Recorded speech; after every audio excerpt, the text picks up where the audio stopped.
we're going to create a double bouffant. First of all, I'm going to use a little bit of my styling cream through the hair, just to take away sort of the fluffiness and the flyawayness of the hair itself. Now what we're going to do is we're going to divide the hair underneath. So we're going to go from ear to occipital to ear. And we'll just take the top area and give this to our client to hold on to. So you can see there now we've gone right across from ear to ear. We're going to place a ponytail, again using a Patrick Cameron classic technique, our little hair tie with 2 hair grips. Place your first hair grip under your hand and then simply pull the hair tie around and around until it's very firm. Take the second hair grip and place that back under the hair tie. Having got our bottom ponytail, let's go up onto the top. Now I'm going to take a very wide section on the very top part of the hair. So I've gone from temple to temple right back to the crown. There we go. I'll tilt the head back and you can see just how wide this section is. It's important because we're going to use this hair later, this section later, for decoration. Here we go. You can see now I have 2 ponytails at the back. The second one was done exactly the same way as the first. The back ponytail sort of sits in the middle at the very back behind the crown. Let's backcomb the tail now to create a very full shape in the hair.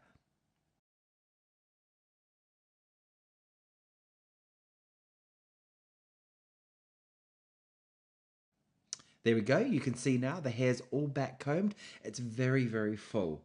Now what we're going to do is we're now going to place a Patrick Cameron hairnet over the top of this.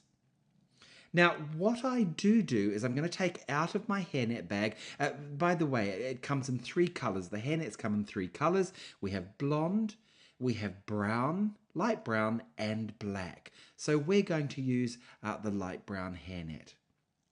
Let's place all of the back combing into the hairnet.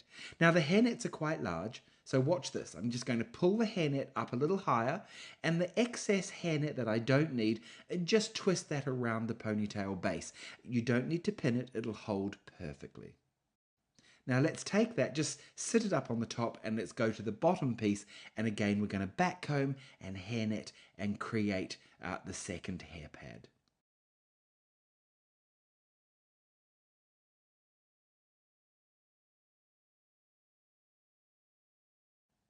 Again, the back combing has to be nice and full. We really want this to be very strong. There we go with our hairnet now over top of all of the back combing. Once again, just pull the hairnet nice and tight, push the hair in and take the excess hairnet around the base of the ponytail. Now I'd like to stress this point, if you want to create this hairstyle much smaller, then please by all means pull the hairnets tighter, perhaps not as much back combing. You can really change this around to suit your customer. I'm going to start now by pinning the underneath area in. We're going to create a shape, so I'm going to create like a chignon sort of deep into the base of the neck there. Let's start on the next area and we're going to pull the top one down, and again we're going to create this shape. So just start to create the shape at the back here.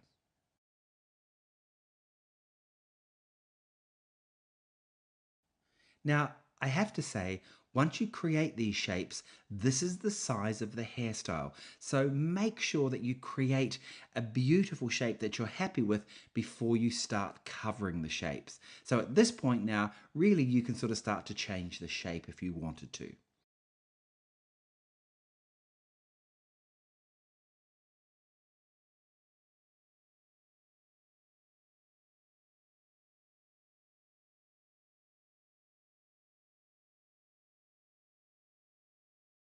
Moving up onto the top of the head now, we're going to brush all of the hair back. Now, I'm going to use a little bit of styling cream through the hair once again, a little bit of the Ime flowing form. So I quite like using styling cream. I only use a small amount. I put it on the palm of my hand and then I sort of move this around into the hair through sort of the tips of my fingers.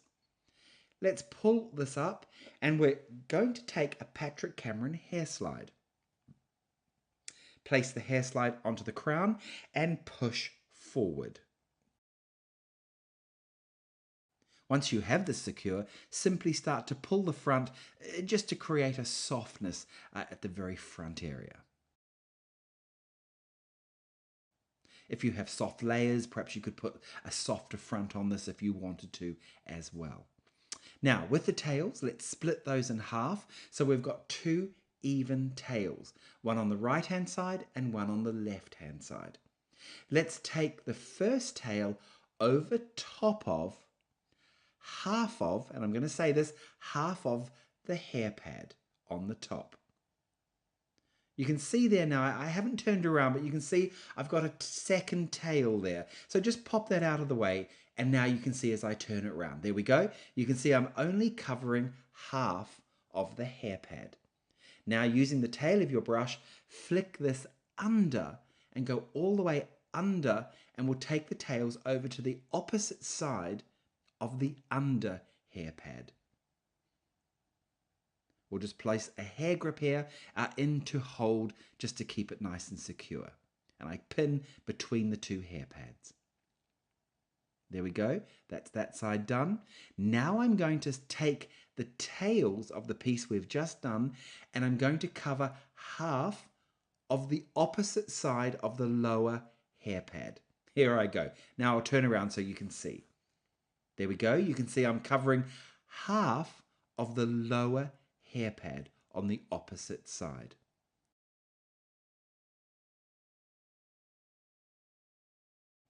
Tuck the tails under, and we're going to pin those to hold again over on the right hand side. So we're working on the left, and we're taking the tails across and under and over onto the right. There we go. You can see now we've covered the right hand side and the left hand side using the same hair.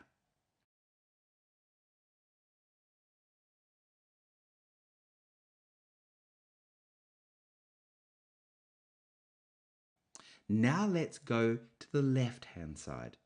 So we're going to pick this up. Once again, we're going to open this up and over the hair pad. So you can see now I've opened that just as we did on the right hand side.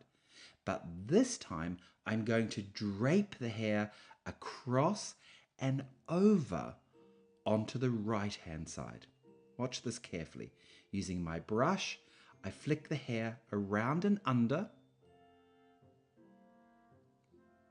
and I'm simply going to drape that hair over to the opposite side of the underneath hair pad. I know it's a little confusing, but as you can see with the pictures, we really have got it now from the left hand side going across to the right hand side.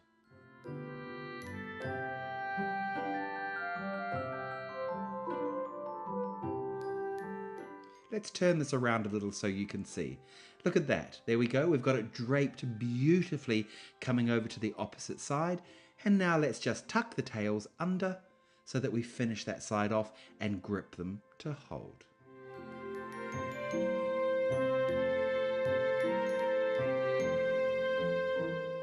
There we go. Now we have completed our beautiful double bouffant.